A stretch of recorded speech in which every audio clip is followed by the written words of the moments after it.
Bonjour, ici Aurore du site Glyph Factory. Aujourd'hui, j'expérimente avec vous un nouveau genre d'article, intitulé Soigne-toi. Le principe de cette série, c'est de partir d'une expérience personnelle, vécue en tant que personne ayant des problèmes de santé chronique, d'en comprendre les enjeux et de voir comment s'aider au mieux dans cette situation au quotidien. Avec cette série Soigne-toi, j'ai vraiment voulu discuter avec vous de comment vous pouvez avoir un impact sur votre santé, de comment vous aider à vous sentir mieux. Pour ceux qui ne me connaissent pas, je me présente donc, je m'appelle Aurore, je suis psychologue de formation et je suis l'auteur des articles du site Glyph Factory. De façon plus personnelle, je vis depuis de nombreuses années avec différents problèmes de santé qui m'ont contrainte à devoir arrêter mon activité professionnelle. C'est d'ailleurs suite à cela que j'ai créé donc en début d'année le site Glyph Factory pour permettre aux gens vivant la même situation que moi de mieux comprendre ce qu'ils vivent et de savoir comment s'aider au quotidien pour aller mieux. La nouveauté de cette série, c'est qu'elle se décline en deux formats. Un format podcast que vous écoutez actuellement, qui est disponible soit via la chaîne YouTube Glyph Factory, soit sur différentes plateformes de podcast, et le format écrit comme d'habitude, que vous retrouvez sur le site, où vous pourrez en plus du contenu, retrouver des liens vers des articles qui permettent d'aborder plus en détail les différents points évoqués ici, et de retrouver surtout les différentes références sur lesquelles je m'appuie. N'hésitez pas d'ailleurs à vous abonner au site et à la chaîne YouTube pour être notifié de tous les nouveaux articles de cette série, puisque vivant moi-même avec des problèmes de santé chronique, j'écris et j'enregistre vraiment en fonction de mes disponibilités, de mes possibilités et de l'inspiration du moment. De même, si ce podcast vous a plu, n'hésitez pas à me laisser un commentaire, que ce soit sur mon site, sur la chaîne YouTube ou sur les plateformes podcast, pour permettre à d'autres de le faire connaître. Le premier thème qui inaugure cette série porte sur l'importance du repos. Il est scindé en deux parties. Le podcast que vous écoutez actuellement, qui va vous permettre de mieux comprendre pourquoi vous pouvez avoir du mal à avoir un repos de qualité, un repos qui soit vraiment récupérateur. Et la deuxième partie, qui sera donc le podcast numéro 2 de cette série Soigne-toi, qui portera sur ce que vous pouvez mettre en place pour accéder à un repos de qualité, pour vraiment récupérer quand vous vous reposez. L'idée de ce premier sujet m'est venue d'un constat personnel. Souvent, le repos n'est pas forcément synonyme de repos, justement, quand on vit avec une maladie. Je m'explique. Alors, n'importe quelle maladie amène à expérimenter un niveau plus ou moins fort et plus ou moins invalidant en fonction de la pathologie dont vous souffrez, une fatigue qui peut être en effet plus ou moins importante, ou alors des restrictions physiques qui nécessitent que physiquement vous puissiez vous reposer. Mais là, je voulais vous parler d'un autre phénomène. Je suis sûre que vous avez tous vécu ça. Vous avez passé votre journée au lit justement pour pouvoir récupérer de l'énergie parce que vous ne pouviez pas faire autrement et pourtant, vous arrivez à la fin de la journée, vous êtes toujours aussi épuisé avec toujours autant de symptômes et vous vous dites mais c'est pas possible, j'ai rien fait de la journée, je me suis vraiment reposée toute la journée, pourquoi je suis toujours aussi mal, pourquoi j'ai pas récupéré un peu d'énergie, pourquoi mes symptômes ne se sont pas un petit peu allégés. Ou alors un autre exemple, vous avez dormi toute la journée mais vous vous réveillez dans un état encore pire le lendemain matin que la veille au coucher. Vous avez vraiment l'impression que ce soit le sommeil ou le repos, que ça vous sert à rien du tout. Vous vous reposez jamais réellement. Je suis sûre que cette situation, elle parle à beaucoup d'entre vous. Pourquoi vous vivez ça ? Pourquoi vous n'arrivez plus à accéder à un repos qui est réellement récupérateur ?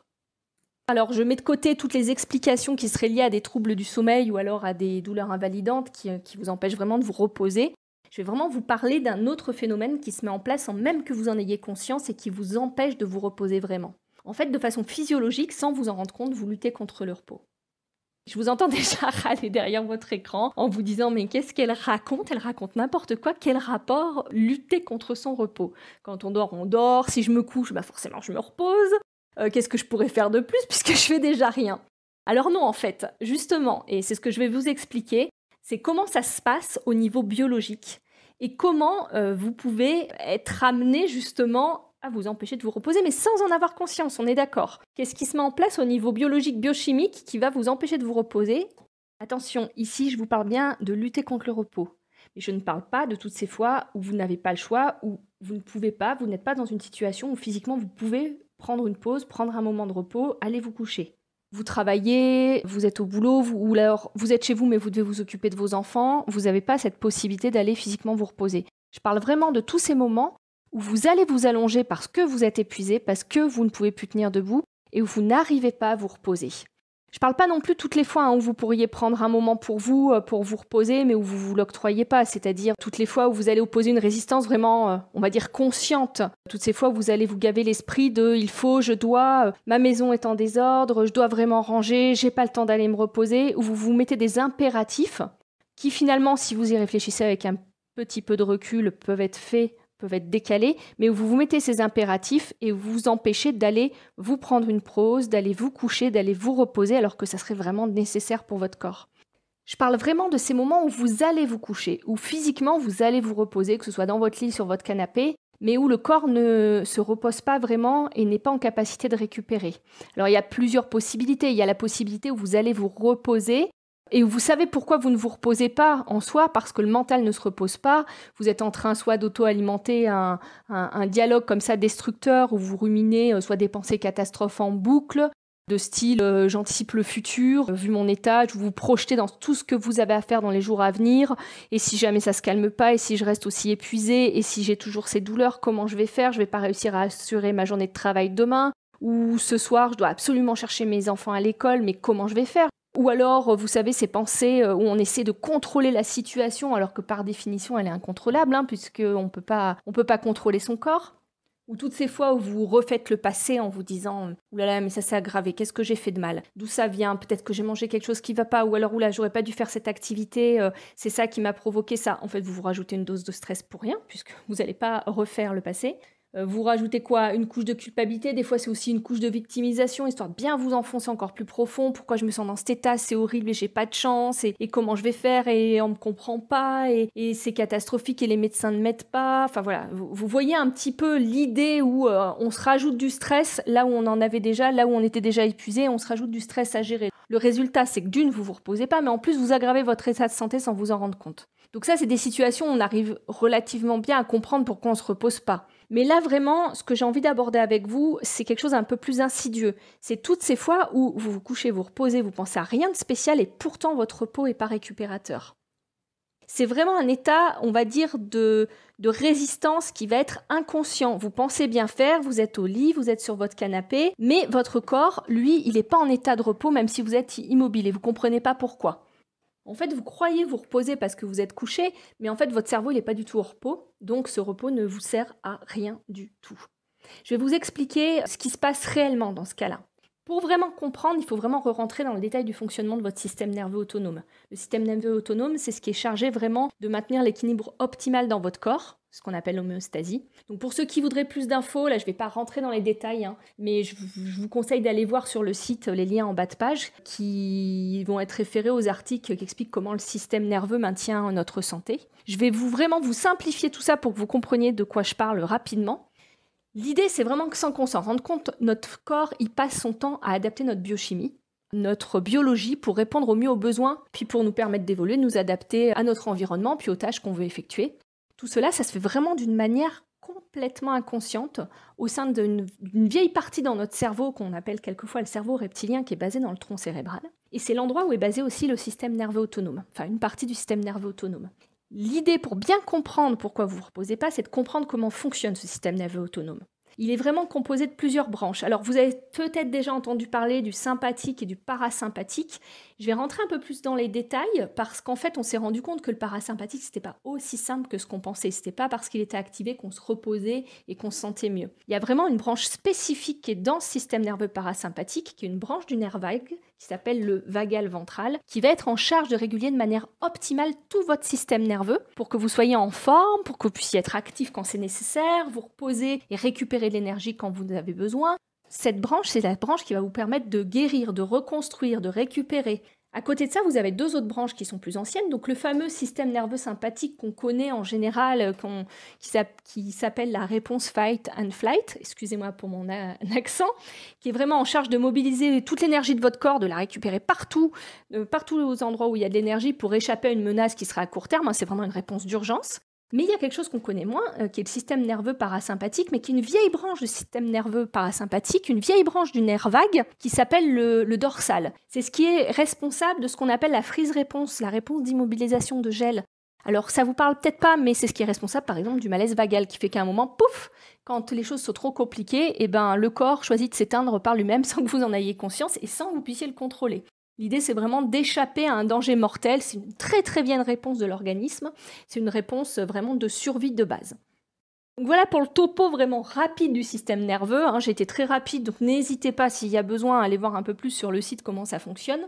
L'important, c'est quoi ? c'est de savoir que ces dernières années, il a été vraiment montré que quand on vit avec une maladie chronique, on a tendance à activer de plus en plus et très régulièrement le système nerveux sympathique pour mobiliser l'énergie nécessaire pour mener nos activités quotidiennes finalement, et que la mobilisation de système nerveux sympathique, qui normalement est vraiment une réponse efficace pour un stress à court terme, parce qu'elle produit des hormones qui vont vraiment permettre de mobiliser l'énergie du corps, mais si elle est activée trop souvent, à terme, ça va vraiment impacter votre organisme de manière très négative. Donc je vous laisse le soin d'aller lire les articles pour des infos plus détaillées sur comment ça impacte votre organisme. Ce qu'il faut vraiment retenir, c'est que quand on vit avec une maladie chronique, on a tendance à mobiliser cette branche sans même en avoir conscience. Ça devient un automatisme pour pouvoir mobiliser l'énergie du corps. Et le problème, c'est qu'il a été montré qu'en mobilisant cette branche, vous allez inhiber par la même occasion la partie du système nerveux, je vous rappelle, c'est parasympathique vagal ventral, c'est un peu compliqué, qui est vraiment en charge justement de recapitaliser votre énergie pour vous permettre de guérir et de vous reposer efficacement. Donc vous rentrez dans un espèce de cercle vicieux où de toute façon, vous ne pouvez plus guérir puisque votre organisme n'a plus accès à cette partie de votre système nerveux qui va vous guérir. Je fais un petit aparté là, juste pour les personnes qui souffriraient du syndrome de fatigue chronique et qui écouteraient ce podcast. N'hésitez pas à aller voir l'article spécifique sur le syndrome de fatigue chronique sur le site Glyfactory, parce qu'en fait, dans ce cas-là, vous allez remplacer l'activation du système nerveux sympathique par l'activation du système nerveux parasympathique dorsal. Parce qu'en effet, les dernières recherches ont montré que dans cette maladie-là, c'est ce système-là qui serait mobilisé prioritairement et qui amènerait les personnes à ne pas être en capacité de reconstruire l'énergie vraiment à un niveau mitochondrial. Je l'ai bien prononcé. N'hésitez pas à aller voir le détail. Donc, si vous souffrez de cette pathologie, vous remplacez tout ce que je dis système nerveux sympathique par système nerveux parasympathique dorsal.